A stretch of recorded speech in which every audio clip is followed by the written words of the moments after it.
Le préfet de Dakar a interdit la marche de Yewwi Askan Wi qui devait avoir lieu demain vendredi. Le motif avancé par le préfet de Dakar, Nata, est la tenue d'une manifestation à la place de la Nation le même jour à l'initiative de la structure départementale de la Fédération démocratique des écologistes du Sénégal relative donc à la tenue d'une foire écologique. La coalition Yewwi Askan Wi de son côté, dans un communiqué, soutient qu'elle prend acte et se réserve le droit de procéder dans les prochaines heures à la vérification de l'information selon laquelle la demande des écologistes est antérieure à la sienne. Et puis le président Macky Sall est attendu en Russie demain. Voilà, Macky Sall donc, qui sera en compagnie du président de la Commission de l'Union africaine, sera reçu par le président Vladimir Poutine. Ce sera à Sochi. À l'ordre du jour, l'accalmie de la guerre en Ukraine. Rappelons que ça fait exactement 99 jours aujourd'hui depuis que la guerre a commencé. Il y aura également au menu la discussion autour de la libération des stocks de céréales dont le blocage affecte gravement beaucoup de pays du continent africain. Retenez également que le chef de l'État a reçu hier Nicolas Sarkozy au Palais de la République. L'ancien président français salue une démarche au service de la paix à propos donc du déplacement du chef de l'État sénégalais en terre russe. Et on évoque une autre actualité, forte mobilisation du personnel de santé. C'était devant le tribunal de grande instance de Thiès. Voilà, ils ont tourné le dos aux structures sanitaires hier dans les départements de Thiès et Tivaouane. 72 heures de grève donc sur toute l'étendue de la région. On voit cela dans cette correspondance signée Charente Diop et Seyla Tir. Ces personnels de santé de la région de Thiès ont bien respecté le mot d'ordre de grève. Une grève de 72 heures observée partout, dans toutes les structures sanitaires de Thiès et du département de Tivaouane. Le pourquoi, aujourd'hui, on observe à compter d'aujourd'hui 72 heures de grève. Et cela aussi, c'est donc issu de la rencontre du bureau régional, donc juste après le sitting régional. Les gens ont jugé aujourd'hui de corser l'assistance et le soutien envers nos camarades. À l'hôpital Amadou Sakhir Ndiéguène de Thiès, c'est le désert total. Aucun service ne fonctionne. Vous l'avez vu, aucun service ne fonctionne, hormis les urgences, bien entendu. Parce que les populations doivent savoir également. Ces gens-là, leur place, c'est pas là-bas. Dans la même lancée, les syndicalistes de la santé ont appelé les personnels de santé à se mobiliser devant le tribunal de grande instance de Thiès. Les mises en cause dans cette affaire, une sage-femme et une aide infirmière sont présentées actuellement au procureur. À un moment, on leur a fait bénéficier d'un retour de parquet. C'est ce matin, effectivement, qu'elle devait revenir vers le procureur. Mais nous, on maintient notre soutien détaillant pour que justice soit faite. On n'est pas contre à ce que justice soit faite, mais quelle justice également? Qu'est-ce qui les lie dans un incendie? Il ne s'agit pas d'un manquement dans les soins, mais dans un truc technique. Pour rappel, le mercredi dernier, 11 nouveau-nés ont péri dans un incendie au service néonatologie de l'hôpital Mame Abdou Aziz Sy Dabakh de Tivaouane. De la Charente Diop à retenir donc que ces deux agents ont bénéficié d'un deuxième retour de parquet. Et puis les incendies répétitifs dans les hôpitaux, quelle solution pour y mettre un terme, être en phase avec le contrôle de conformité des installations électriques intérieures dans les bâtiments à usage domestique et les édifices publics? C'est du moins l'avis de Souleymane Ndiaye. Pour l'expert en normalisation, cela est primordial pour parer à tout incendie lié aux installations électriques. Je vous propose de l'écouter des propos recueillis par Ibrahim Akad. Je voudrais rappeler que son Excellence le Président de la République, Macky Sall, avait pris toutes les dispositions afin que les incendies d'origine électrique ne se reproduisent pas au Sénégal.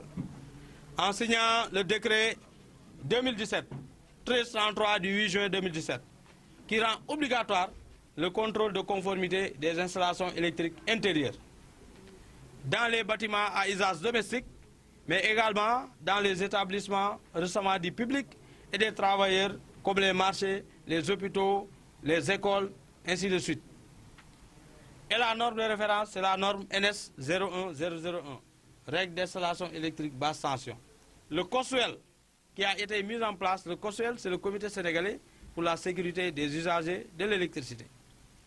Il faut que le COSUEL envoie des contrôleurs qui vont vérifier si l'électricien a fait une bonne installation électrique intérieure. Si c'est conforme, ce n'est qu'en ce moment que le distributeur, qui est Sénélec, pourra mettre le client sous tension. C'est pour réduire drastiquement les incendies d'origine électrique. Voilà, Sornanata, c'était là l'essentiel de l'actualité nationale de ce matin. Merci beaucoup, cher Tidiane Diao. Dans quelques instants, l'actualité internationale, mais retenez que dans votre rubrique Un jour au Sénégal, on va parler d'un scandale financier pétrolier qui a impliqué plutôt le frère du président de la République, Aliou Sall, avec l'affaire révélée en 2019 par la BBC. C'était l'affaire Petro-Tim, on va en parler tout à l'heure. La météo avec Oumi Samb. Et puis un grand reportage qui a été réalisé auprès de mères qui ont perdu leur bébé lors du tragique incendie à l'hôpital Mame Abdoul Aziz Sy Dabakh de Tivaouane. Des récits et des témoignages poignants. Ce sera avec Cheikh Diop tout à l'heure. Tout de suite donc l'actualité internationale.